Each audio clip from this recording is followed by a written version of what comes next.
Kabanata 1161. Anong ibig mong sabihin? Kahit may ilang haka-haka sa isip ni Zephyr, hindi pa rin niya ito maintindihan. Magandang plano ang ginawa ng matandang B** ng ito. Ang gandang plano. Tinatakan niya ang katawan ko rito, at ang sinaunang selyo ay patuloy na nagpapahina sa koneksyon sa pagitan ko at ng aking katawan. Ibig sabihin, kung balang araw ay makakalabas ako rito, wala nang koneksyon sa pagitan ko at ng aking katawan. Tinatakan ng matandang B** ng ito ang katawan ko rito dahil gusto niyang mahanap ito ng mga inapo niya, at pagkatapos ay tuluyang kontrolin ang katawan ko at gawing puppet. Lalong naging galit ang boses ng Nine Netherbird. Sunod-sunod na lumitaw ang sumpa ng Immortal Emperor. Hindi nakakapagtaka na galit ang Nine Netherbird. Total, sarili nitong katawan ito, pero naging pag-aari na ito ng iba. Kahit pa si Zephyr ito o kahit anong ibang nilalang, hindi nito pipiliing tretuhin ito ng mahinahon. Humph, nandito na ako. Ikaw na matandang Angus, walang saysay ang hiling mo. Habang nakatingin sa malaking libingan, malamig na umungal ang Nine Netherbird. Natatakot ako. Hindi naman siguro. Biglang nagpadala ng mensahe si Zephyr sa kanya, at ang kanyang mga mata ay nakatuon na sa posisyon sa libingan. Doon, isang bahagyang maaninag na aparisyon, multo ang dahan-daang kumurap, parang isang malabong liwanag, na mahirap mapansin. Gayunpaman, sa aparisyon, multo, malinaw na naramdaman ni Zephyr ang isang marangel na espiritu na nananatili rito, at ang aparisyon, multo na una niyang nakita ay malinaw na ang figurang nasa harap niya. Nang muling tumingin siya sa aparisyon, multo, blanko ang mga mata nito, ngunit paminsan-minsan, may mga kislap ng liwanag sa mga ito. Nang makita ito, nanlumo si Zephyr. Bagamat hindi niya alam kung bakit umiiral ang aparisyon, multo na ito sa libingang ito, mayroon siyang lubos na intuition na ito ay magiging isang malaking balakid para sa kanila upang makapasok sa libingan. Sa partikular, walang kahit isang kislap ng liwanag sa mga hangkag na pupil. Mas tiyak na kahit wala itong alaala, nananatili itong may katalinuhan. Mukha itong isang puppet, ngunit tiyak na mas malakas ito kaysa sa isang puppet. Mayroong malaking pagkakaiba sa pagitan ng isang buhay na nilalang na may katalinuhan at isang puppet. Ang lalaking ito. Habang nakatingin sa aparisyon, multo na ito, hindi napigilan ng mga demonyong mata ng Nine Netherbird ang pagkislap dahil sa kaunting gulat. Mukhang nakita ko na ang lalaking ito dati. Isa siya sa mga bantay ng Immortal Emperor at isang taong walang kapantay ang katapatan. Hindi ko inaasahan na magiging kaluluwa siya. Nako, ang asong ito ay malamang na matagal nang nagpoprotekta sa katawan ko. Biglang naglakas ng boses ang Nine Netherbird. Bagamat ang taong ito ay kasalukuyang isang espiritual na katawan lamang, hindi ito madaling harapin. Nararamdaman ko na mas nakakatakot siya kaysa sa iyo. Ang kaluluwa ng kabilang panig ay puno ng enerhiya. Malamang na ang kapangyarihang kaya niyang ilabas ay higit pa sa iyo. May bahid ng sinag ng Diyos sa kanyang mga mata, seryosong sabi ni Zephyr. Oo, dati siyang eksperto sa ilalim ng Immortal Emperor. Ang pangalan niya ay Leiho, at kapareho mo siya. Kaya niyang kontrolin ang electrical power at taglay ang bloodline ng electrical power. Lumabas ang boses ng siyam na ibong Netherbird. Parang galit at malungkot ang dating nito. Kabanata 1162. Sa katunayan, isang kaluluwa na lang ang natitira sa tabi ng Immortal Emperor, at isa pa rin itong malapapot na kaluluwa. Walang pitong emosyon at hangarin ang tao, isang utos lamang. Kahit sino ay malulungkot. Ang ibig mo bang sabihin ay ang kanyang ancient draconic bloodline ay electrical power? Habang nakatingin kay Leiho, biglang gumalaw ng bahagya ang puso ni Zephyr. Oo, ito ang lakas na elektrikal. Gayunpaman, ang lakas na elektrikal niya ay mas malakas kaysa sa lakas na elektrikal mo, at ang lakas na elektrikal ay nahahati rin sa maraming uri. Ang mga kidlat na ginagamit niya ay tinatawag na Blazing Sun Hail Lightning, na isang uri ng lubhang mapanirang kidlat. Sinasabing ito ay ipinapanganak sa gilid ng impyerno at kalaliman. Kapag ginamit na ito, hindi lamang nito kayang itago ang kakilakilabot na mapanirang kapangyarihan at kapangyarihang sugpuin ang kulog at kidlat, kundi pati na rin ang nakapapasong kapangyarihan ng araw. Ano? Sa sandaling ito, maging si Zephyr ay nagulat. Kaunti lang ang alam niya tungkol sa kuryente. Hindi mo naman iniisip na iisa lang ang bawat mutated properties na ito, di ba? Nang makita ang gulat na ekspresyon ni Zephyr, biglang nagkaroon ng kakaibang ekspresyon ang Nine Netherbird. Napaka-inosente mo talaga. Maraming uri ng mga kapangyarihang elektrikal. Gayunpaman, ang mga mutated natural affinity strengths na ito ay talagang napakabihira. Kaya naman, kakaunti lang ang nakakaalam tungkol sa mga ito. Talaga. Habang nakatingin sa aparisyon, multo, may mga manipis na asol na liwanag na nagsimulang dahan-daang kumurap. Kung ganoon, susubukan ko kung gaano kagulat ang tinatawag na blazing sun hell lightning na ito. Mag-ingat ka. Hindi maiwasan ng Nine Netherbird na mag-alala.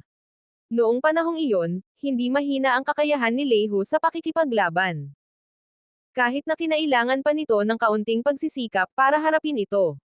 Gayunpaman, kaya rin ni Zephyr na kontrolin ang kuryente, kaya posible itong manalo. Swoosh! Sa sumunod na sandali, mabilis na lumipad palayo ang figure ni Zephyr. Klang! Sa sandaling papalapit sila sa puntod.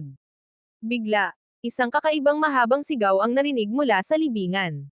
Gaya ng inaasahan, habang papalapit si Zephyr sa libingan, biglang tumigas ang mga mata ni Leihu. Buzz! Isang punyal na kasing haba ng braso ng sanggol ang lumitaw sa kanyang kamay. Ang punyal na ito ay medyo mas mahaba kaysa sa isang ordinaryong punyal. Hindi mabilang na sinaunang marka ang nakaukit sa buong katawan nito, parang mga totem. Mayroon pang mga bakas ng kidlat na kumikislap at nagtitipon sa paligid nito. Ang kidlat na ito ay nagpakita ng mahinang itim na liwanag na kumakalat. Maliwanag, ito ang aura ng blazing sun hell lightning. Boom! Sa isang iglap, ikinumpas niya ang kanyang kamay, at ang punyal na nasa kanyang kamay ay mabilis na hamati sa kawalan. Isang malaking kidlat ang Sum-Ire sa kalangitan at biglang naging isang malaking punyal, sumugod patungo kay Zephyr. Klang! Ang mabilis na tunog ng pagkikiskisan ng mga armas ay umalangaw din sa kawalan sa sandaling ito. Umuungol. Nang maramdaman ang nakakatakot na mga aura na lumalabas mula sa hukay, si Zephyr ay nagpakawala ng isang mahabang alulong. Maya-maya, maraming kidlat ang lumitaw sa kanyang palad. Biglang napuno ng asol na kuryente ang buong katawan niya. Hindi maganda. Mag-ingat ka. Isa iyan sa mga ultimate techniques niya, ang Flame Lightning Thorn. Biglang gumanti ang Nine Netherbird at sumigaw kay Zephyr. Gayunpaman, masyadong mabilis ang takbo ng kabilang panig. Kahit narinig ni Zephyr ang boses ng Nine Netherbird, hindi pa rin siya nakapag-react ng ilang sandali. Kabanata 1163. Buzz! Ang malaking punyal ay humampos sa ere at tinakpan si Zephyr ng isang matalim na tunog. Sa loob lamang ng isang iglap, ang espasyo na may radius na 10,000 metro ay nabalot. Kahit na tumatakbo si Zephyr sa oras na ito, wala nang paraan para makatakas. Bang! Kasabay ng isang nakapangangilabot na pagsabog, si Zephyr ay lumipad. Ang asol na elektrikal na kapangyarihan at ang enerhiyang nagpoprotekta sa kanya ay agad na naalis. Hindi lang iyon, malinaw ding nakita ni Zephyr na sa dulo ng punyal kung saan nagtitipon ang mga kidlat, mayroong isang napakakapal at maliwanag na kumikislap. Bukod dito, hindi lamang ang mapanirang kapangyarihan ng mga kidlat, kundi pati na rin ang isang nakakatakot na nagliliyab na aura. Ang ganitong uri ng kapangyarihan ay bahagyang gumalaw lamang sa katawan ni Zephyr, at pagkatapos ay nawala ang kuryente ni Zephyr. Hindi lamang ito pinalipad, kundi pati ang nagpoprotektang tunay na enerhiya ay agad na nasunog sa kawalan. Puff! Hindi napigilan ni Zephyr ang pagluwa ng dugo. Butas ang kanyang damit, at tumalsik ang dugo. Sa pagtingin sa kanyang dibdib, kitang-kita ang isang peklat na may habang 2 talampakan. Ang sugat na ito na may habang 2 talampakan ay halos malalim sa kanyang mga buto. Natural lamang na ang pisikal na katawan ni Zephyr ay higit pa sa isang ordinaryong tao. Ang pinakanakakagulat ay ang kanyang pisikal na katawan, na nakabatay sa sinaunang Draconic Way, ay sumulong ng napakabilis matapos niyang masipsip ang enerhiya mula sa baha ng Dragon Pond. Ngayon, hindi niya man lang nakayanan ang kahit isang galaw mula sa kanyang kalaban. Ito ay lubos na lampas sa kanyang inaasahan. Ito rin ang kanyang depensa. Kung ordinaryong tao lang iyon, malamang ay agad silang napunit-punit. Ang lakas ng pag-atake ng tinak na ito ay napakalakas. Ang pinakamalakas na bahagi ay ang dulo ng napakalaking punyal na iyon. Hindi lamang ito nagtataglay ng lakas ng kidlat, mayroon din itong nakakatakot na nagliliyab at mainit na aura. Kapag nahawakan na nito, susunugan nito ang lahat. Gayunpaman, ang lakas na kasalukuyang ipinapakita ng tigreng ito ay wala pang ikasampung bahagi ng lakas nito. Kung hindi, agad kang mamamatay. Bumantong hininga ang Nine Netherbird. Talaga. Nang makita ang halatang senyales ng pag-aapoy sa kanyang dibdib, bahagyang tumango si Zephyr. Walang gaanong silbi ang aking kapangyarihang elektrikal noong nakikipaglaban ako sa nagliliyab na araw at impyerno na kidlat na ito. Mukhang ang aking kontrol sa kapangyarihang elektrikal ay ang pinakasimpleng paraan lamang. Bagamat kontrolado na ngayon ni Zephyr ang kuryente, para siyang isang batang nakakontrol ng mga kakilakilabot na armas ngunit wala itong silbi. Ang kapangyarihang kaya nitong gamitin ay natural na may isip. Kahit pa man ito ay elektrikal na kapangyarihan o ang Mark of the Wind War, gumagamit lamang siya ng brute force. Mayroong malaking agwat sa pagitan ng kanilang mga kasanayan. Dahil nakakatakot ang blazing sun hail lightning ng lalaking ito, subukan natin ito. Swoosh! Ang mga mata ni Zephyr ay puno ng sinag ng Diyos, at ang kanyang katawan ay tila nakasakay sa isang pares ng pakpak. Mabilis siyang naging enerhiya ng liwanag at agad na naglaho.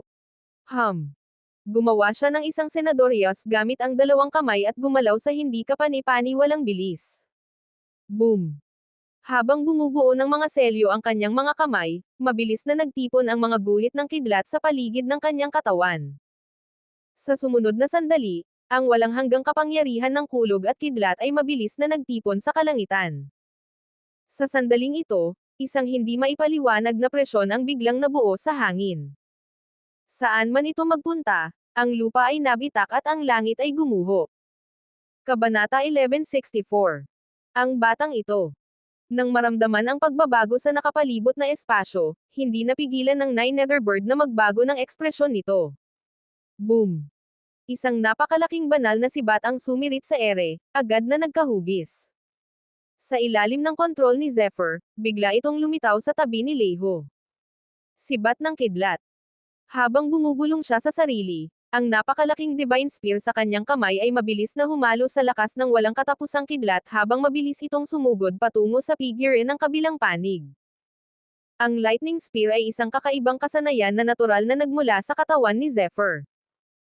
Habang patuloy na tumataas ang kapangyarihang kontrol at kaharian ni Zephyr, sa sandaling ito, ang lightning spear na ipinakita ni Zephyr ay umabot na sa limitasyon nito.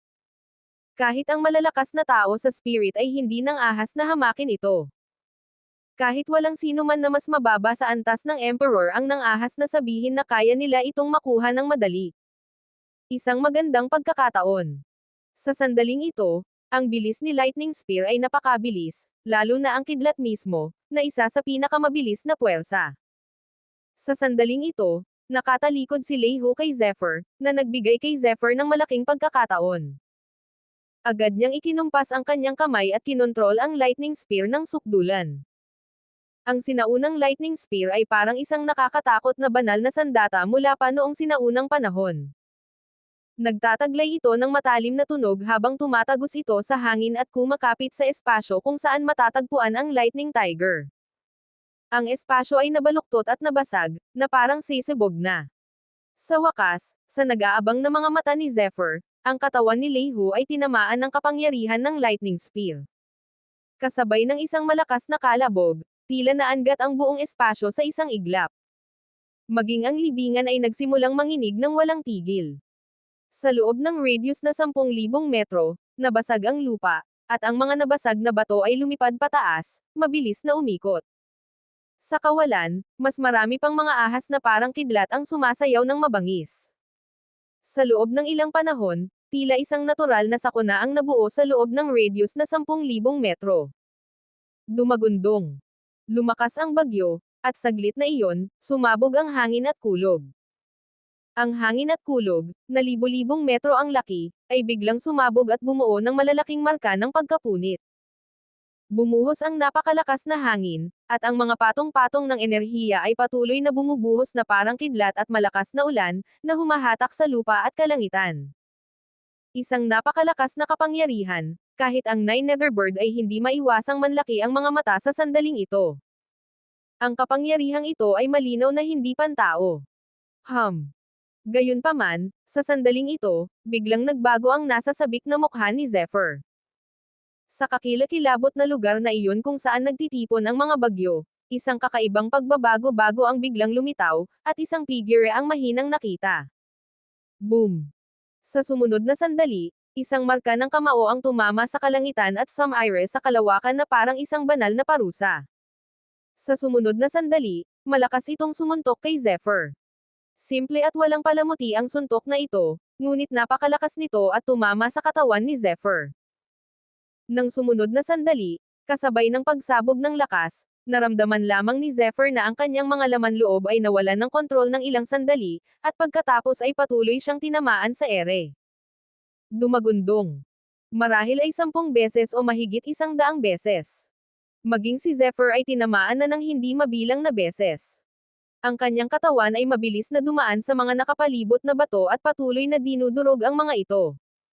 Sa wakas, nang muling tumama ang kanyang katawan sa isang malaking bato, tumigil ito. Kabanata 1165. Off. Sa sandaling ito, tila biglang bumuhos ang dugo.